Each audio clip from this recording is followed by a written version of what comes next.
All right, well, welcome back to the channel. My name is Kevin. I'm Tarsha. And this is, of course, Conversations with the Crawleys, where we have conversations about faith, family, relationships, recaps, reviews, and commentary on some of our favorite shows. This one is all about Ready to Love, Season 5 in DC. DC?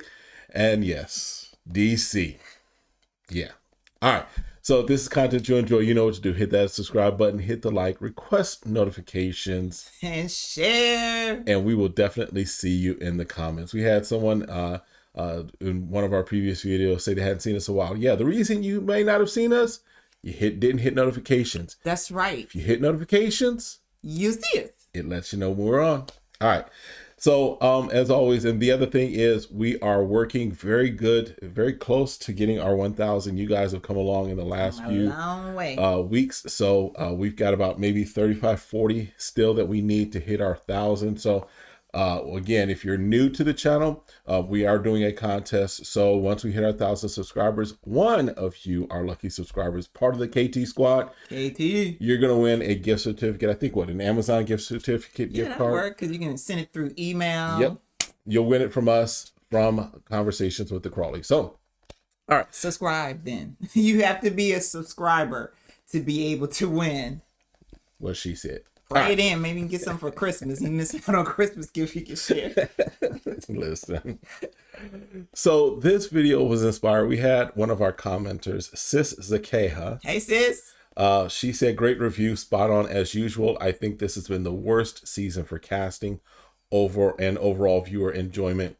Would love to hear your thoughts on the season. So we're going to talk about this season, our thoughts on it. We're about a little more than halfway through. Right.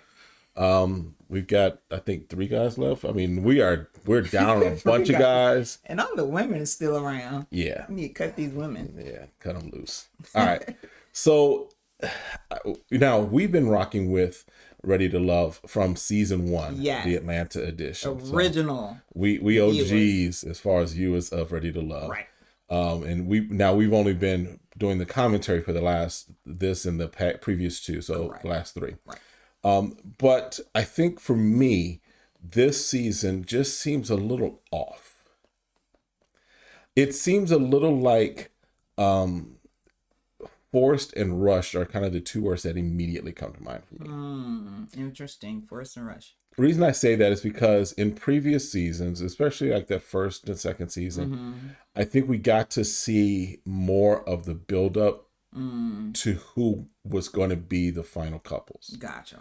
In this one, if we're honest, of the final couples, for example, I think Phil and Shiloh make a great connection. That's my thought. But we've only seen them very, very, very recently interact together. Okay. In previous, like last season, we saw KG and what was her name? Amber. We saw them early on, even though they kind of connected with other people and, were dating around and what have you.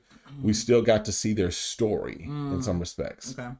So I'm looking at this and saying, I don't know if the editing is the difference. That's what I started to think about. The casting, I mean, you got black people in DC. You got black people in the DC metro area. Yeah. Well, and like I was telling you, everyone ain't very what I would consider polished. True. Which is not a bad thing, right? Unfortunately, as people, we enjoy people finding love, the whole love story, even the failures of finding love. So the storyline is always going to be there, that people are hungry for that. Right. But this is reality. Sometimes love is not pretty or exciting or, you know what I'm saying? It's not cute. It's difficult to find people and to find genuine connections with people. True. So this might be the most realist year or season, out of all of them, because, and depending on region and location and who you're looking at. That does play a part too. It plays a part too. But I'm thinking based off of what you're saying, it may be just the way they're editing it, because I feel like we're losing out, or these people don't have time to really meet, because the connection between my boy and who, Frank No. Talking about Walter. I only got a few names. I know. Dante and Zadia. Lord Jesus. They just hook up last episode. Oh, Aisha. So between them just hooking up, but they've been having all these phone conversations. Right. Why weren't we able to make them get into a date for us to see there's a possible storyline for them? It's like, so are they too busy, or what's going on where they can't date? You've been talking so much on the phone, we can't hook up for a drink. So those are the questions. Dante got lost in them cul-de-sacs out in PG County. Okay. He got on Route 159 North, and it took him south, east, and west all at the same time. So with all that being said, it's like, okay, where did we go wrong as far as keeping the same level of quality? Yeah. Overall production. Right. Not quality of people, because I feel like all the quality of people is what it is for the region. Plus. So you're saying that Corey was indicative of the region? You saying that Camille is indicative of the region? I'm just saying, we're talking about we're in a political place. A lot of people work for the government. True. I was born in DC, raised in Maryland. So we have a lot of high end. What part of Maryland? PG County. No, specifically. Go ahead and shout it out. Largo, Maryland. No, you know y'all. Oh. See, they bougie-fied. They call it Upper Marlboro. Upper Marlboro, Maryland. But the post office system says Kettering, Largo. Shut up. So, anywho, bougie. It was the richest county of Black people. That's all you need to know. Is in Ebony, it makes it true. True. So, with all that being said, it just, people float different. Right. That's just how it is. That's how I call it. But I think overall, we need to see some clarity if people are making matches. And they're not showing up very well. Yeah, they're not doing a good job, in my opinion, of really painting a picture. Because we know that there's more, right? There's always a lot of footage and trying to cut it. And so there, for example, I mean, we've only seen Sabrina on a couple of dates, but we know that there's been other interactions, right? Like we haven't even seen her on a single date with Walter this season. True. But yet they're like connected. So where's that story? Right. It's like we've lost the storyline in this season. We hear about it in the background. Right. And then they come together and they're like, we booed up. How you booed up if we never seen you out together? Right. So whoever's doing the editing is not painting the full or the best picture of how the season is really rolling. Because can I be honest, I'm a little tired of seeing Camille and Cornelius. That's what I'm saying. You can see that all the focus has been pushed. Let me say this, more on Camille and not Cornelius. Because Cornelius is just a pawn in this, isn't he? He a pawn. And so she is the puppet master. She's the puppet master. He is Pinocchio. Shut up. So when you look at production and they sit down, if we want to create the storyline, she's the one, right? She's the one that's handling everything, manhandling him or whatever. And then she got her little squad of mean girls working. So here becomes the storyline. Right. But if you lose sight that there's all these other people making connections, they lost the story. Right. Yeah, y'all can pay me later. Come on. Because I think, for example, I go back to, I think it was the Houston resort season. That was a good one. That was a good season. And I think what stuck out for me was Rashid. One of the things that I liked to see, and it was a surprise connection that I think we see play out now in real life, Rashid and Simone, right?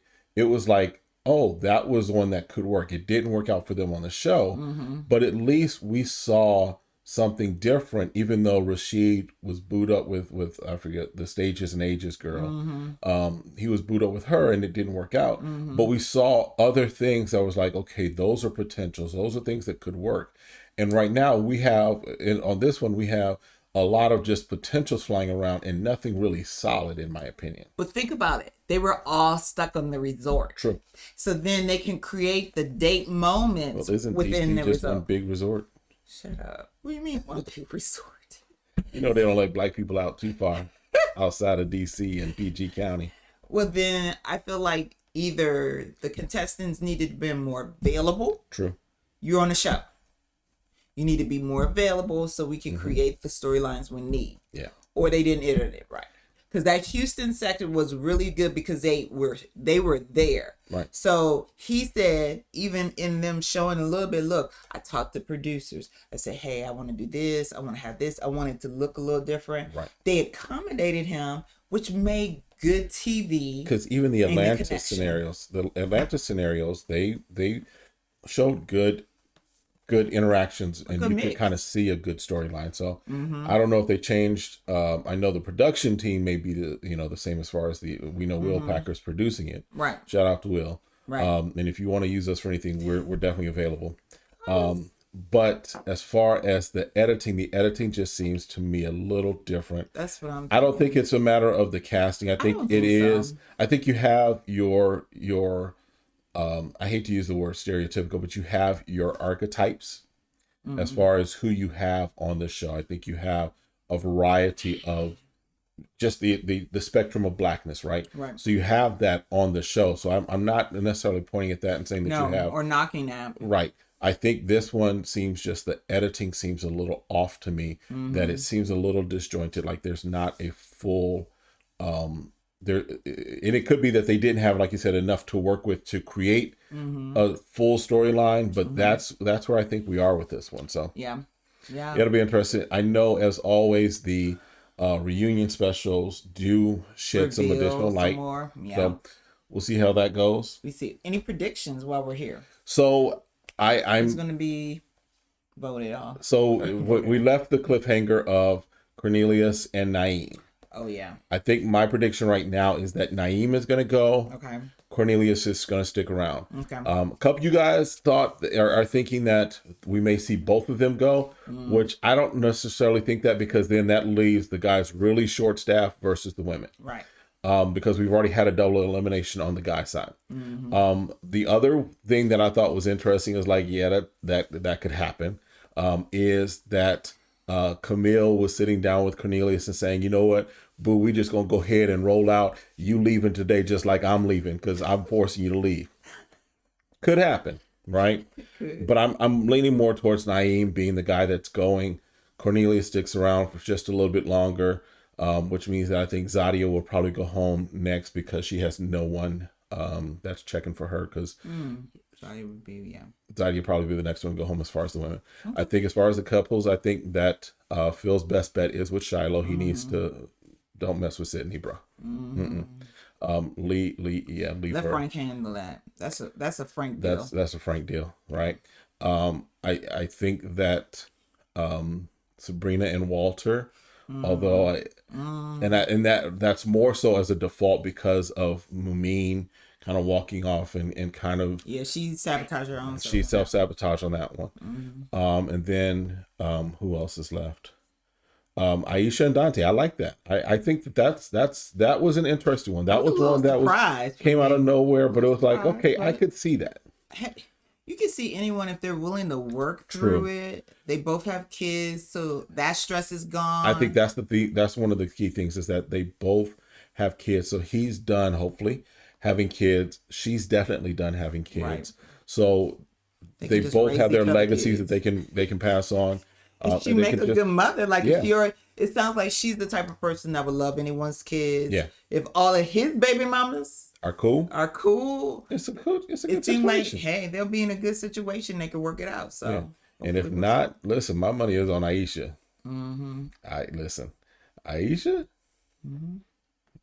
My money's on her. All right. I think that's it for this one. We'll definitely see you in the next episode, next video for Ready to Love. And again, hit that subscribe button. Come on, you know you want to. Hit that like button. Come on, you know you want to. Request notifications. As soon as possible. And then let's meet in the comments. Let's talk. All right.